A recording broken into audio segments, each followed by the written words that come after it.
तो क्या हाल है मेरे भाई लोगों, स्वागत है आप सभी लोगों का जय सर की क्लास में।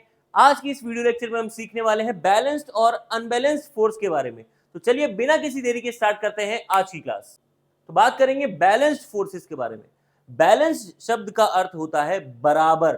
तो एक ऐसी कंडीशन जहां एक ऑब्जेक्ट पर दोनों तरफ से बराबरी का फोर्स अप्लाई हो, उन फोर्सेस को बैलेंस्ड फोर्सेस का नाम दिया जाता है। एकदम सरल भाषा में समझाया जी।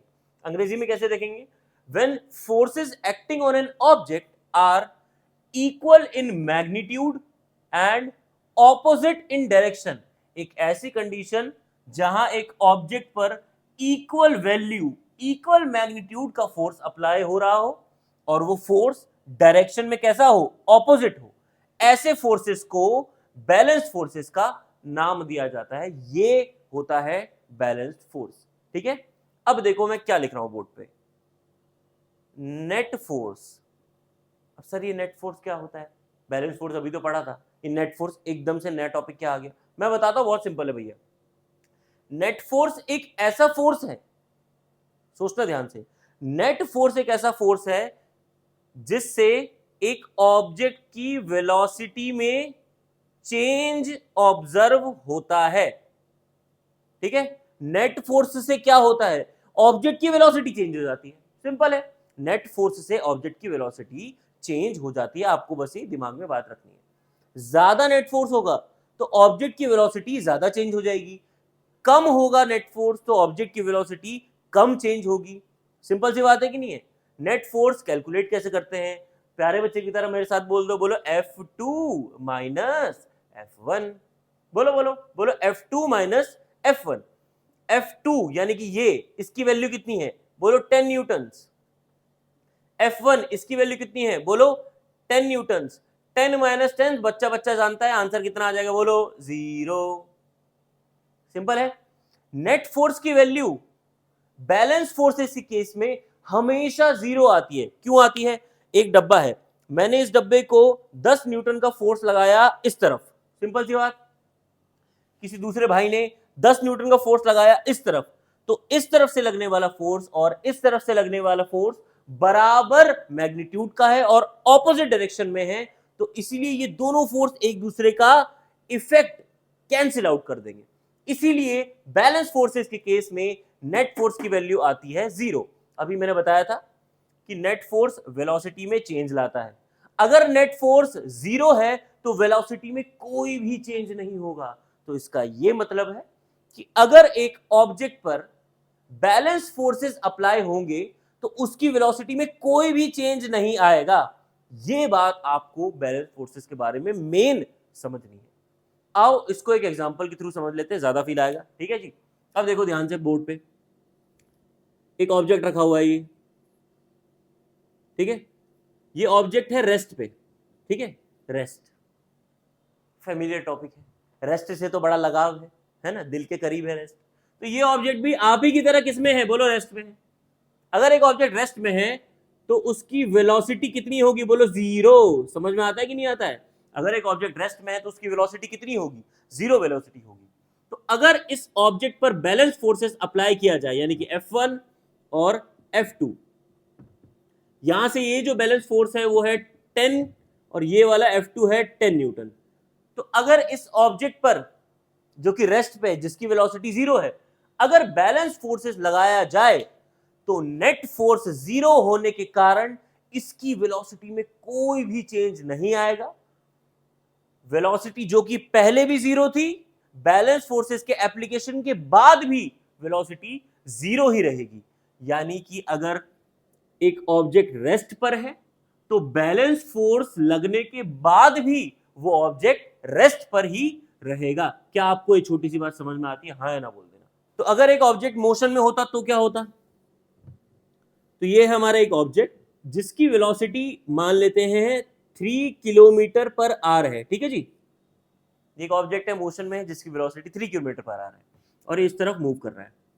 अगर इस पर बैलेंस फोर्सेस लगा देंगे, यहां से लगा दो F2 10 न्यूटन का, यहां से लगा दीजिए F1 10 न्यूटन का, तो अगर एक ऑब्जेक्ट मोशन में है, एक कांस्टेंट वेलोसिटी से मूव कर रहा है, उस पर अगर बैलेंस फोर्सेस लगा देंगे तो नेट फोर्स जीरो होने के कारण उसकी भी वेलोसिटी में कोई चेंज नहीं आएगा। तो जिस वेलोसिटी से ये ऑब्जेक्ट मूव कर रहा था उसी वेलोसिटी से ये मूव करता रहेगा after the application of balance forces. तो यहां से हमें क्या सीखने को मिला कि अगर एक ऑब्जेक्ट रेस्ट में है तो बैलेंस फोर्सेस लगने के बाद भी वो रेस्ट पे ही रहेगा। सिंपल।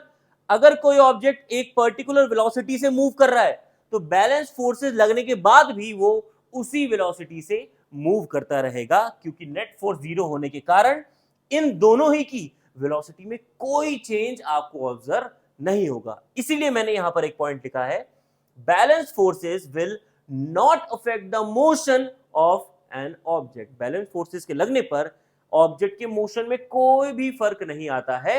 हां, ऑब्जेक्ट की शेप और साइज में जरूर फर्क आपको शो हो सकता है। अनबैलेंस्ड फोर्सेस, अनबैलेंस्ड का मतलब होता है जो बराबर नहीं है। सिंपल सी बात है, एक ऐसी कंडीशन जहां पर एक ऑब्जेक्ट पर दोनों तरफ से बराबरी का फोर्स ना लगे। ठीक है, कैसे पढ़ेंगे? When forces acting on an object are unequal in magnitude and opposite in direction. जैसे कि इस ऑब्जेक्ट पर दोनों तरफ से ऑपोजिट डायरेक्शन में फोर्स तो लग रहा है, लेकिन इस फोर्स की वैल्यू है 10 न्यूटन और इस फोर्स की वैल्यू है 20 न्यूटन। मैग्नीट्यूड सेम नहीं है भैया, बराबरी नहीं है, इसीलिए अनबैलेंस है। नेट फोर्स निकाल देते हैं यहां पर F2 माइनस F1, ये तो आता ही होगा। F2 की वैल्यू कितनी है 20, F1 की वैल्यू कितनी है 10। तो यहां पर तो नेट फोर्स की वैल्यू आ गई है 10 न्यूटन। आपको पता है नेट फोर्स से होता है वेलोसिटी में चेंज। सिंपल। तो नेट फोर्स की वैल्यू यहां पर जीरो नहीं है, इसीलिए अनबैलेंस फोर्सेस के केस में आपको वेलोसिटी में चेंज ऑब्जर्व होगा। तो मैं यहां पर छोटा छोटा लिख देता हूं कि net force is not equal to zero. ये बात आपको याद रखने वाली है। क्या याद रखना है? कि अनबैलेंस फोर्स के केस में नेट फोर्स जीरो नहीं आता है, इसीलिए अनबैलेंस फोर्सेस के केस में ऑब्जेक्ट की वेलोसिटी में चेंज आ जाता है। देखो क्या लिखा हुआ है, unbalance forces will affect the motion of an object. Unbalance force के लगने से एक ऑब्जेक्ट के मोशन में फर्क आने लग जाता है। वो फर्क कैसा होता है? ध्यान से देखिए, बहुत इजी है। अगर एक ऑब्जेक्ट रेस्ट पे है, अगर ये ऑब्जेक्ट रेस्ट पे है, इस पर अगर अनबैलेंस फोर्स लगाया जाए, यहां पर लगा दो 10 न्यूटन और यहां से लगा दीजिए 20 न्यूटन। अब क्योंकि नेट फोर्स जीरो नहीं है इस केस में, तो यहां पर वेलोसिटी का चेंज आएगा। अब वेलोसिटी का चेंज मतलब एक्सेलरेशन। आपको सबको पता है, अगर किसी ऑब्जेक्ट की वेलोसिटी चेंज हो रही है तो वो एक्सेलरेट करने लगता है। सवाल ये है कि एक्सेलरेशन किस डायरेक्शन में करेगा?